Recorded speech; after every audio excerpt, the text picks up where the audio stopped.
সবাইকে স্বাগত জানাচ্ছি বিরিভিউজে। আপনাদের সাথে আছি আমি সুস্মিতা দাস।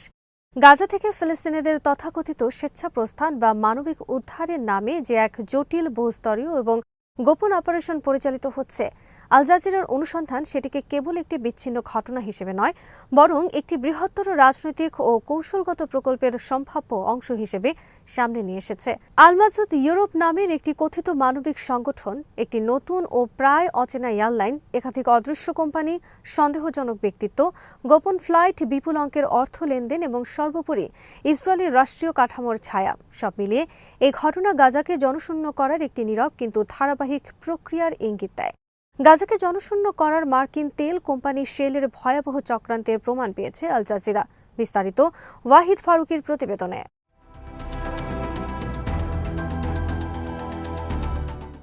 গাজা উপত্যকা বহু দশক ধরে অবরোধ, যুদ্ধ ও মানবিক সংকটের মধ্যে রয়েছে। 2023 থেকে 24 সালের ভয়াবহ যুদ্ধের পর সেখানে বসবাস করা মানুষের জীবন প্রায় সম্পূর্ণভাবে বিপর্যস্ত হয়ে পড়ে। ঘরবাড়ি ধ্বংস, স্বাস্থ্য ব্যবস্থা ভেঙে পড়া, খাদ্য ও বিশুদ্ধ পানির তীব্র সংকট, স্থায়ী নিরাপত্তাহীনতা, এই বাস্তবতায় বহু মানুষ যে কোনোভাবে গাজা ছাড়তে চাইবে, সেটি অস্বাভাবিক নয়। কিন্তু প্রশ্ন হলো, সেই দুর্দশাকে কে কিভাবে ব্যবহার করছে এবং সেই প্রস্থানের পেছনে কার স্বার্থ কাজ করছে?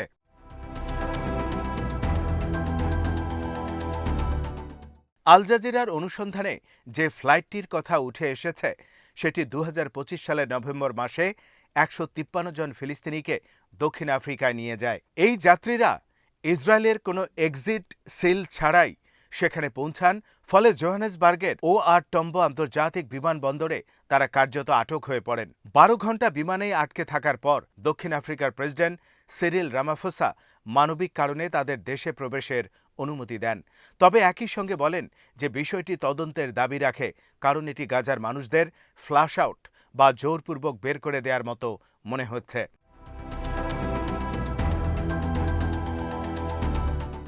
এই মন্তব্যটি গুরুত্বপূর্ণ, কারণ এটি প্রথম কোনো রাষ্ট্রপ্রধানের প্রকাশ্য স্বীকারোক্তি যে ঘটনাটি কেবল মানবিক নয়, বরং রাজনৈতিক ও নৈতিকভাবে প্রশ্নবিদ্ধ। দক্ষিণ আফ্রিকা ঐতিহাসিকভাবে ফিলিস্তিনের পক্ষে অবস্থান নিয়ে এসেছে, এমনকি ইসরায়েলের বিরুদ্ধে আন্তর্জাতিক আদালতে মামলাও করেছে। সুতরাং এই সহানুভূতির অনুমোদনও একটি সতর্ক বার্তার সঙ্গে এসেছে।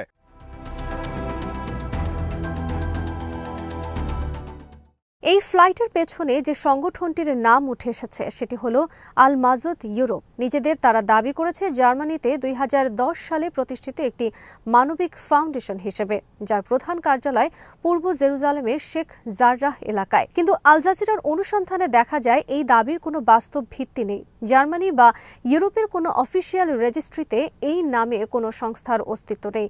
যে ঠিকানার কথা বলা হয়েছে সেটিও বাস্তবে একটি হাসপাতাল ও একটি ক্যাফের অবস্থান। অর্থাৎ আল মাসুদ ইউরোপ কার্যত একটি শেল কোম্পানি বা ফ্রন্ট অর্গানাইজেশন।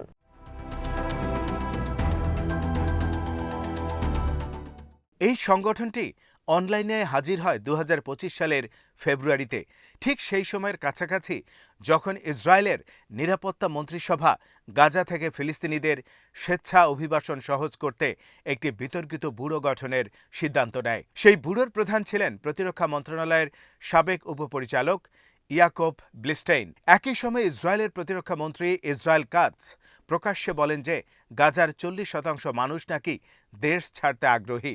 এই বক্তব্য আন্তর্জাতিকভাবে সমালোচিত হয়, কারণ যুদ্ধ ও অবরোধের মধ্যে স্বেচ্ছা শব্দটি কার্যত অর্থহীন।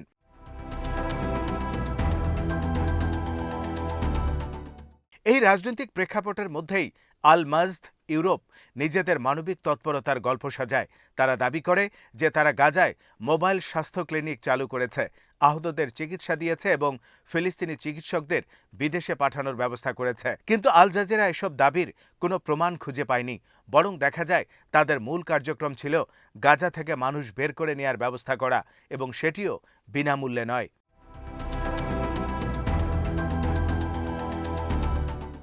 ফ্লাইটে যাওয়া এক যাত্রী আল জাজিরাকে জানান, প্রথমে তাকে বলা হয়েছিল এটি সম্পূর্ণ বিনামূল্যের একটি মানবিক উদ্যোগ। পরে বলা হয় প্রতি ব্যক্তির জন্য $1400 দিতে হবে। এরপর সেই অঙ্ক বেড়ে দাঁড়ায় $2500।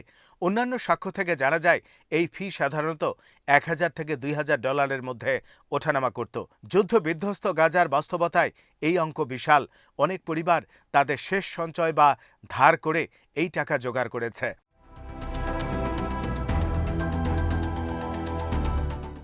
এই প্রক্রিয়ার আরেকটি গুরুত্বপূর্ণ দিক হলো গোপনীয়তা। কেবল পরিবারগুলোকে নেওয়া হতো, শর্ত ছিল যে তারা কাউকে কিছু বলবে না। ফ্লাইটের সময়সূচি জানানো হতো মাত্র কয়েক ঘন্টা আগে। তাদের বলা হতো দক্ষিণ গাজার কেরেম শালোম ক্রসিংয়ে উপস্থিত হতে। সেখানে পৌঁছানোর পর তাদের ব্যক্তিগত জিনিসপত্র কেড়ে নেওয়া হতো এবং ইসরায়েলি কর্তৃপক্ষের তত্ত্বাবধানে বাসে করে তাদের নিয়ে যাওয়া হতো রামন বিমানবন্দরে, যা ইসরায়েলের এলাত শহরের কাছে অবস্থিত।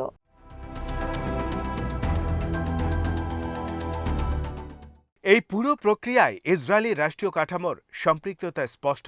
কোনো বেসরকারি মানবিক সংগঠনের পক্ষে একটি সামরিকভাবে নিয়ন্ত্রিত সীমান্ত পার করা, ব্যক্তিগত সামগ্রী জব্দ করা, সামরিক নিয়ন্ত্রিত বিমানবন্দর ব্যবহার করা এবং আন্তর্জাতিক ফ্লাইট পরিচালনা করা কার্যত অসম্ভব। দক্ষিণ আফ্রিকার সমাজকর্মী নাইজেল ব্রাঙ্কেট, যিনি ওই যাত্রীদের সহায়তা করেছিলেন, স্পষ্ট ভাষায় বলেন যে এই অপারেশনে ইসরায়েলের জড়িত থাকার খুবই পরিষ্কার চিহ্ন রয়েছে। যাত্রীদের আরেকটি ভয়াবহ অভিজ্ঞতা ছিল তাদের গন্তব্য সম্পর্কে অজ্ঞতা। অনেকেই জানতেন না তারা কোথায় যাচ্ছেন। বোর্ডিংয়ের ঠিক আগ মুহূর্তে তাদের জানানো হয় তারা কোন দেশে যাচ্ছেন।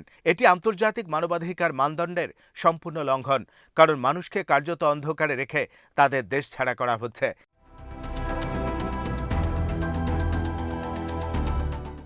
এই ফ্লাইটগুলো পরিচালনা করেছিল ফ্লাইও নামের একটি নতুন এয়ারলাইন, যা প্রায় অচেনা এবং যার কোনো দৃঢ় ইতিহাস নেই।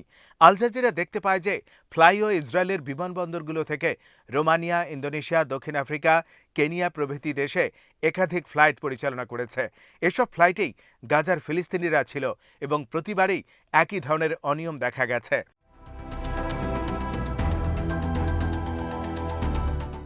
আল মাজদ ইউরোপের পেছনের মুখগুলোর দিকে তাকালে এই নেটওয়ার্ক আরও স্পষ্ট হয়।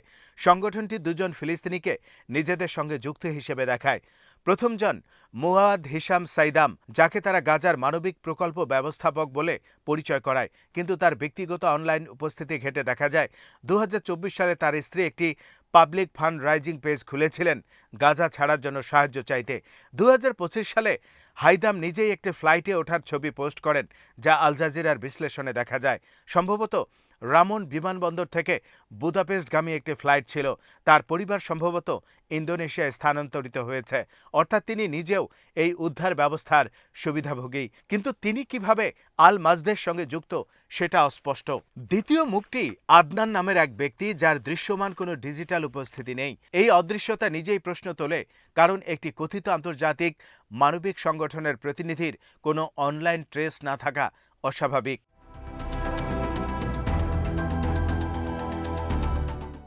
সবচেয়ে চাঞ্চল্যকর তথ্য আসে আল মাজদের ওয়েবসাইটে একটি মুছে ফেলা পেজ থেকে। সেখানে তারা দাবি করেছিল যে তারা আন্তর্জাতিক রেড ক্রস সহ একাধিক পরিচিত সংস্থার সঙ্গে কাজ করছে। ওপেন সোর্স ইন্টেলিজেন্স ব্যবহার করে আল জাজিরা সেই পেজ পুনরুদ্ধার করে। যদিও এই দাবির কোনো সত্যতা নেই, তবে একটি নাম বিশেষভাবে নজর কাড়ে: ট্যালেন্ট গ্লোবাস। ট্যালেন্ট গ্লোবাস একটি রিক্রুটমেন্ট কোম্পানি। 2024 সালে এস্তোনিয়ায় নিবন্ধিত, যার ফান্ড মাত্র $350। এর ওয়েবসাইটে 4 জন কর্মীর নাম ও ছবি ছিল, কিন্তু 3 জনের ছবি ছিল স্টক ইমেজ। চতুর্থ জন ছিলেন পরিচালক টম লিন্ড, যিনি ইসরায়েলি ও এস্তোনিয়ান নাগরিক। তার নাম বিভিন্ন অদ্ভুত কোম্পানির সঙ্গে যুক্ত, যেগুলোর কোনো অফিসিয়াল নিবন্ধন বা ঠিকানা নেই।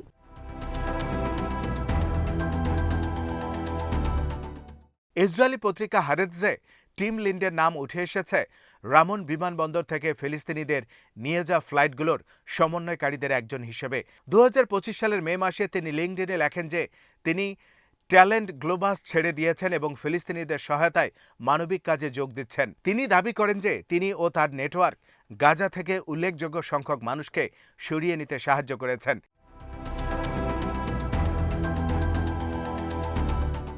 এই বক্তব্য ও বাস্তবতার মধ্যে যে দ্বন্দ্ব, সেটাই মূল প্রশ্ন। এটি যদি মানবিক হয়, তবে কেন এত গোপনীয়তা, কেন ভুয়া কোম্পানি, কেন স্টেক ইমেজ ভরা ওয়েবসাইট, কেন বিপুল অর্থ আদায়, কেন রাষ্ট্রীয় সামরিক অবকাঠামোর ব্যবহার এবং কেন যাত্রীদের গন্তব্য সম্পর্কে অন্ধকারে রাখা? আল জাজিরার অনুসন্ধান এই প্রশ্নের সরাসরি উত্তর দেয় না, তবে একটি সম্ভাব্য চিত্র আঁকে। ইসরায়েল প্রকাশ্যে স্বেচ্ছা অভিবাসন পরিকল্পনা থেকে কিছুটা পিছু হটেছে বলে দাবি করলেও বাস্তবে তারা পরোক্ষ, বেসরকারি ও আন্তর্জাতিক নেটওয়ার্ক ব্যবহার করে সেই লক্ষ্যই অর্জন করছে। সরাসরি রাষ্ট্রীয় নীতির বদলে শেল কোম্পানি, ভুয়া মানবিক সংগঠন ও ব্যক্তিগত উদ্যোগের আড়ালে এই প্রক্রিয়া চালানো হলে আন্তর্জাতিক চাপ কমে, দায় এড়ানো সহজ হয়।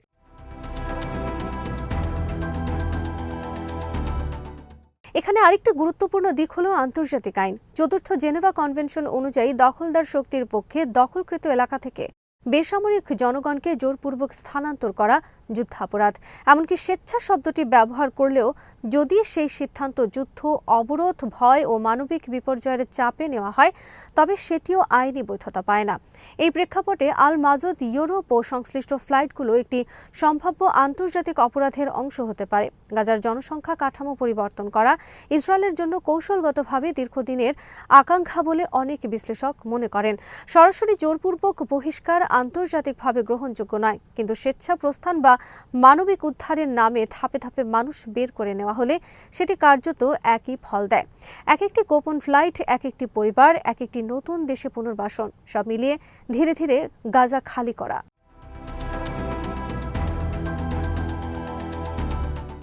এই প্রক্রিয়ার সবচেয়ে ভয়াবহ দিক হলো এটি ভুক্তভোগীদের দুর্দশাকেই অস্ত্র হিসেবে ব্যবহার করছে। আহত, অসুস্থ, আতঙ্কিত মানুষকে বলা হচ্ছে, টাকা দাও, নীরব থাকো, অজানা গন্তব্যে যাও। এটি মানবিকতা নয়, বরং শোষণের চূড়ান্ত রূপ। আল মাজদ ইউরোপ নিজেই যেন একটা প্রতীক, একটি নাম যার কোনো বাস্তব অস্তিত্ব নেই, কিন্তু যার আড়ালে বাস্তব মানুষ বাস্তুচ্যুত হচ্ছে। স্টক ইমেজের কর্মী, ভুয়া ঠিকানা, অদৃশ্য তহবিল, নতুন এয়ারলাইন্স, সবকিছু মিলে এটি একটি ছায়া নেটওয়ার্কের ইমেজ দেয়, যা আধুনিক যুগের জনসংখ্যা স্থানান্তরের একটি নতুন মডেল হতে পারে।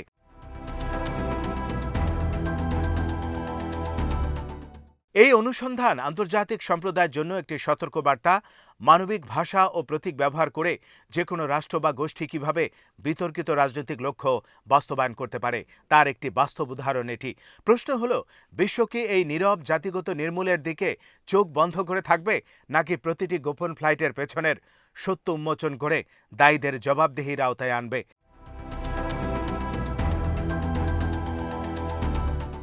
শেষ পর্যন্ত গাজার মানুষদের ভবিষ্যৎ কেবল গাজার বিষয় নয়, এটি আন্তর্জাতিক নৈতিকতা, আইন ও মানবাধিকারের একটি পরীক্ষা ক্ষেত্র।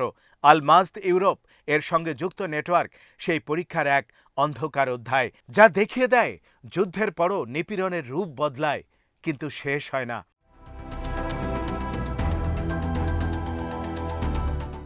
আজ এখানেই শেষ করছি। সবাই ভালো থাকুন, সুস্থ থাকুন আর দেখতে থাকুন বিডি ভিউজ।